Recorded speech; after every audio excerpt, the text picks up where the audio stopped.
ஏய் அப்பன் சார் ரெடிடா டேய் இரு. ஏய் அடிடா.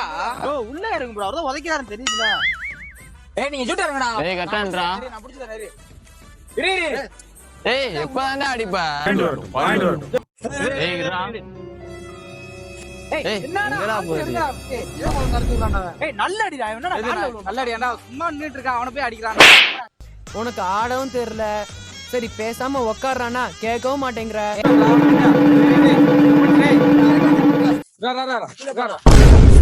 என்னடா கீழ ஏய் இவன் அடிக்கறடா. காரணம் சரியாவே இல்லடா.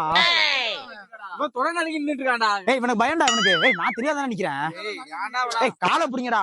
ஓ ஜெயிக்க வேண்டிய மேட்ச்னா போச்சுனே. ஏய் இல்ல எத்தனை அடிடா அவன்? அதுல பாயிண்ட் போச்சுனே. நான் என்ன சொல்றேன்? கைக்கு நிக்கிற ஆல்ட்ரோம். என்னன்னு இந்த காரணம் பிராக்டிஸ் பத்தல. டேய் நீ ஒழுங்கான்றா. தொடர்ந்து அடிக்க நின்னுட்டு இருக்கான்டா உள்ள. என்ன குறை சொல்ற? அப்பலாம் உனக்கு தான் முதல்ல பிராக்டிஸ் தேவை ஃபுல்லா. நல்லடியா. ஒரு அடி கூட அடிக்கலடா. இவனை ஏறி ஏறி கூட்டிட்டு போறான்டா அவன். அவன் அந்த அளவு அப்பன்ஸ் இல்ல அவன். டிஃபென்ஸ் வந்தாலே இவங்க தான் தொடர்ந்து அடிக்கிறாங்க. அது மூவ்மெண்ட்ரா. அது வந்து இது ஜூட்ல அடிக்கிறாங்க.